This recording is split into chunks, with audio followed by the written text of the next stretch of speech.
இன்று இப்பொழுது எனக்கு தோன்றா துணையாய், பாதுகாவலராய், வழிகாட்டியாய் விளங்கி கொண்டிருக்கும் எல்லோரும் அம்மா என்று அழைக்கக்கூடிய ஆசிவிக தமிழ் சித்தர் கண்ணன் அடிகள் தம்பதியரை திருவடிகளை வணங்கி,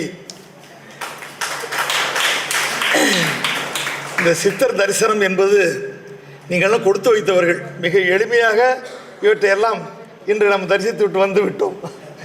இதற்கு முன்னோடியாக ஒரு மாதத்திற்கு முன்னால் அம்மா அவர்கள் எங்களை அழைத்து கொண்டு வந்து இந்த இடத்தையெல்லாம் தேர்வு செய்து அன்பர்களுக்கு எந்தவித இடையூறும் இல்லாத அளவிற்கு நடைபயில தன் குழந்தையை அழைத்து செல்லக்கூடிய தாய் எவ்வாறு கவனமாக அதை அழைத்து செல்ல வேண்டும் என்று விரும்புவாளோ அதை போல தன்னை நம்பி வரக்கூடிய பக்தர்களாகி இந்த குழந்தைகளை எல்லாம் நல்ல முறையில் அழைத்து சென்று வர வேண்டுமே என்று அவர் ஒவ்வொரு நிமிடங்களையும் கணக்கிட்டு அந்த திட்டத்தை வழிவகுத்ததை நான் உடனிருந்து அறிந்தவன் என்ற முறையின் பொழுது நான் அப்பொழுது நினைத்து கொண்டேன், இப்படி நாம் காடு மடலாம் அலைந்து வழிகாட்டில் இல்லாமல் ஒத்தையடி பாதையெல்லாம் மலைநாடுகளெல்லாம் அலையும் பொழுதெல்லாம் நமக்கு இப்படிப்பட்ட ஒரு ஆதரவு இல்லையே என்று நான் நினைத்தது உண்டு.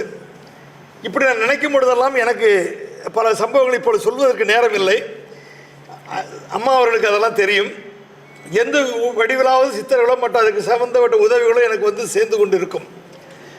இப்பொழுது நான் நினைக்கும் பொழுது அப்போ தான் எனக்கு திடீர்னு சொன்னது, இப்போ இதை ஒப்பிட்டு பார்க்கும் பொழுது சொல்லுகிறான், அன்று நீ இளமை, துள்ளியோடு ஓடுகிற பாம்பை மிதிக்கின்ற வயது, அப்பொழுது உனக்கு துணை தேவையில்லை, ஆடுகிற வரைக்கும் ஆடுகின்ற ஆட விட்டு விட்டேன்.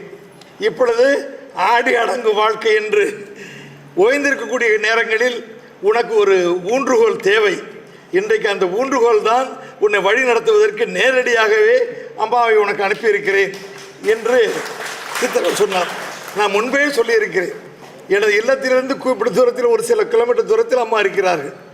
இன்று எந்த ஒரு செய்திகளையும் சொல்லவும் முடியும், நேரில் அணுகவும் முடியும்.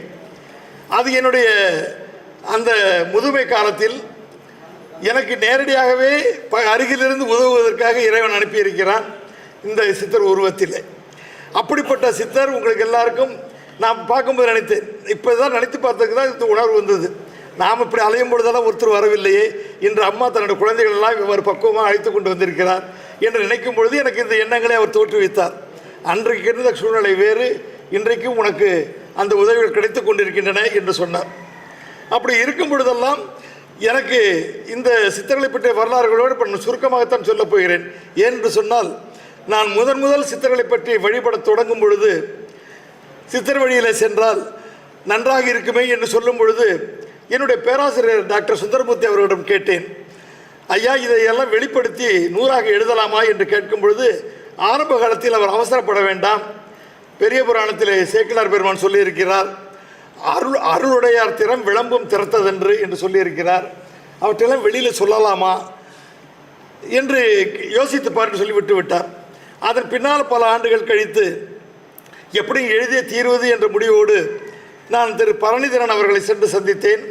அதன் பின்னால் திருச்செந்தூரிலே பூமிக்குள்ளே மறைந்து 10 ஆண்டுகளுக்கு பிறகு வந்த ஒரு சித்தர் நேரடியாக என்னை சந்தித்து சொல்லும் பொழுதெல்லாம் எழுதுவதற்கு ஊக்கப்படுத்தினார்கள், எழுத சொல்லி வழிமுறைகளை சொன்னார்கள். அதன் பின்னால் தான் 2006 150 மகான்களுடைய வரலாறுகளை சித்தர்களை தொகுத்து சித்தர் தரிசனம் என்ற ஒரு நூலாக அது வெளிவந்தது. அப்படி வரும்பொழுதெல்லாம் நான் சொல்லுவேன், நிறைய பார்க்கும் பொழுதெல்லாம் அந்த வரலாற்று குறிப்புகள் அதிகமாக கிடைக்காது. அப்போ என்னோட நோக்கமெல்லாம் என்ன இருந்தது, முடிந்தவரை அவர்களை பற்றி சுருக்கமான செய்திகளை சொல்லிவிட்டு அன்பர்கள் சென்று வழிபடுவதற்கு அந்த இடம் எங்கே இருக்கிறது, போகக்கூடிய வழி என்ன, அதை மட்டும் விளக்கினால் போதுமானது என்ற முடிவில் தான் இன்று வரை அதை தான் செய்து கொண்டிருக்கிறேன். சிலருடைய வரலாறுகளை ஆய்ந்து பார்த்தோமையானால் மிக அதிகமாக அதுவே ஒரு புத்தகம் அளவிற்கு எழுதக்கூடிய சூழ்நிலை வரும். அது சுருங்க சொல்லி விளங்க வைக்க முடியாது என்பதற்காக அந்த முயற்சிகளை நான் பெரும்பாலும் ஏற்றுக்கொள்ளவில்லை. ஆனால் சில பல நேரங்களில் நாம் எழுத தொடங்கும் பொழுது உங்களுக்கெல்லாம் இந்த அனுபவங்களை நினைத்து பார்த்து இரவு நேரங்களே மற்ற நேரங்களில் எந்த நேரத்தில் வேணாலும் சித்தர்கள் எழுப்ப தொடங்குவார்கள், அந்த யோசனைகளை உங்களுக்கு சொல்லுவார்கள். அப்படி நினைக்கும் பொழுது தான் நீங்கள் வணங்குவதற்கெல்லாம் வணங்கும் பொழுது யாரெல்லாம் வணங்குவதற்கு உரியவர்கள், எதையெல்லாம் கொள்ளுவன கொண்டு தள்ளுவன தள்ளி எவற்றை ஏற்றுக்கொள்ள வேண்டும் என்பதையவற்றெல்லாம் இந்த சித்தர்கள் உங்களுக்கு வழிகாட்டுவதை, போதிப்பதை, அசரீரியாக சொல்லுவதை நீங்கள் உணர முடியும். அப்படி உணர்ந்து தான் நான் எழுதுவேன். தரிசனம் பண்ண எல்லாத்தையுமே என்னால் எழுதுவதற்கு அனுமதி கிடைக்காது. அப்படி அவர்கள் சொல்லுவார்கள்.